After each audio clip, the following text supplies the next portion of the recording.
Alexandra Eala came out swinging in Cincinnati, and Amanda Anisimova had a serious problem on her hands. In a matchup that immediately had the attention of tennis fans, Eala faced the world number 10 American in a high-stakes third-round battle at the Cincinnati Open. And from the opening exchanges, the 21-year-old Filipino made one thing very clear. She was not intimidated. Eala took control of the first set and eventually closed out 6-4, putting Anisimova under pressure and sending a message that this was not going to be a routine night for the American star. What made that opening set so impressive was Eala's ability to stay in the rallies, chase down difficult balls, and refuse to let Anisimova dictate the tempo. At one crucial moment, Eala's speed and persistence forced Anisimova into an error, and the momentum began to shift. But here's where this story gets really interesting, because taking the first set against a player of Anisimova's caliber is one thing. Maintaining that level when the pressure starts rising is something completely different. And what happened next turned the Cincinnati battle into a dramatic test of Eala's composure, endurance, and ability to finish the job. And this is where the match began to turn. After Eala took the opening set 6-4, she carried that momentum into the second, holding serve to move ahead early. For a moment, the Filipino looked firmly in control, but Anisimova was not going to panic. The American began finding her range, especially when she could dictate with her powerful ground strokes. The second set became a much tighter battle, with neither player able to pull away immediately. Eala continued to absorb the pressure and counter with speed and precision, but Anisimova kept asking bigger questions from the baseline. Then came the critical stretch.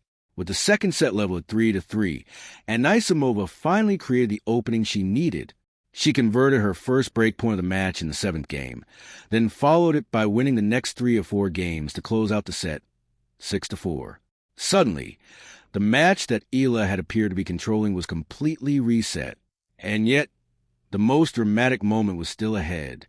Eala opened the deciding set with exactly the response you expect from a player refusing to let the opportunity disappear. She broke Anisimova immediately, and then backed it up with another hold, racing into a 2-0 lead. The crowd had seen Eala explode into the match in the first set. Now she had another chance to finish it. But Anisimova found another level. The ninth-seeded American began turning defense into attack, forcing Eala deeper behind the baseline and taking control of the longer exchanges. What followed was a stunning swing in momentum. Anisimova won 6 straight games to close out the deciding set 6-2 and complete the comeback. The final score told the story. Anisimova def. Eala 4-6, 6-4, 6-2. But the score alone doesn't explain just how close Eala came to pulling off another major statement. Because for a stretch of this match, the 21-year-old Filipino had one of the world's top players searching for answers. And that tells us something important about where Eala's game is heading next. The most revealing part of this match may not be the final score.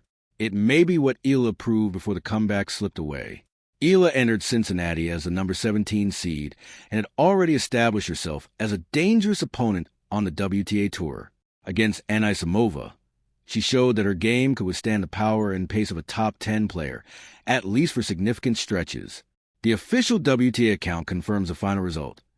Anisimova recovered from a set down to win 4-6, 6-4, 6-2, and reached the last 16.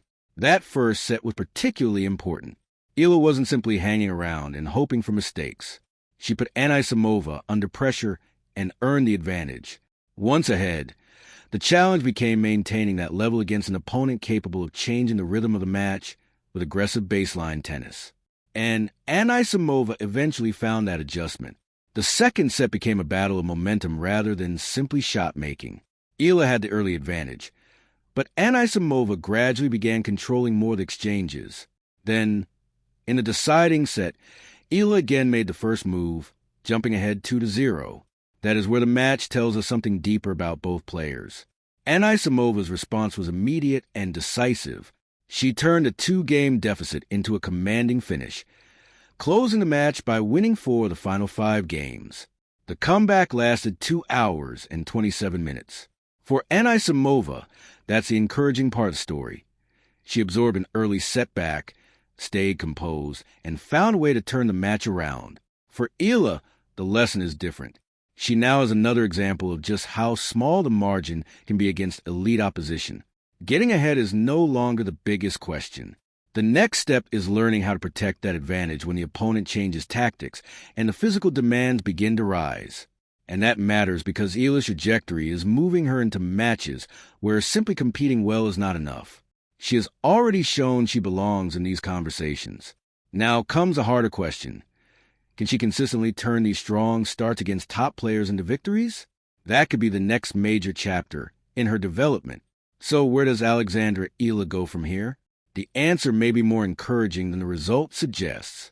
Eala leaves Cincinnati after pushing Amanda Anisimova, the world number 10 and 9 seed, to 3 sets in their first career meeting. She won the opening set 6-4, led 2-0 in the deciding set, and had the match within reach before Anisimova completely flipped the momentum. That is the frustrating part, but also the encouraging part. Eala has now shown that she can create problems for elite opponents. The challenge is turning those moments of control into sustained pressure for an entire match. Against Anisimova, the turning point came when the American settled into her aggressive baseline game, and Eala's margin for error became smaller. The numbers underline how competitive the contest was. Eala saved 12 of 17 break points, while Anisimova converted 5 of her 17 opportunities. But Anisimova was more efficient on serve and won a greater percentage of points behind both her first and second serves. And that is the bigger lesson. For Eala, this wasn't simply a missed opportunity. It was another high-level test against a player ranked inside the world's top 10, and another indication that she is increasingly comfortable in that environment. Anisimova, meanwhile, moves forward to face Wimbledon champion Linda Noskova in the round of 16. But Eala's Cincinnati campaign still leaves fans with something to believe in. She walked onto the court against one of the biggest names in the draw and refused to back down. She won the first set. She recovered from pressure. She took an early lead in the decider. The final 6-game run belonged to Anisimova, but the fight that came before it belonged to Eala. And perhaps that's the most important takeaway from this match. The gap between Eala and the game's elite is becoming a battle of execution and consistency, not simply whether she belongs on the same court. Cincinnati ends in disappointment, but the story doesn't end here. For Alexandra Eala, the next opportunity is already waiting. And if she can turn performances like this into victories, the tennis world may soon have to stop calling her a rising star and start calling her something else, a genuine contender. One thing is certain. Alexandra Eala's performance in Cincinnati showed that she belongs on the biggest stages. Losing after taking the first set will hurt, but matches like this build experience.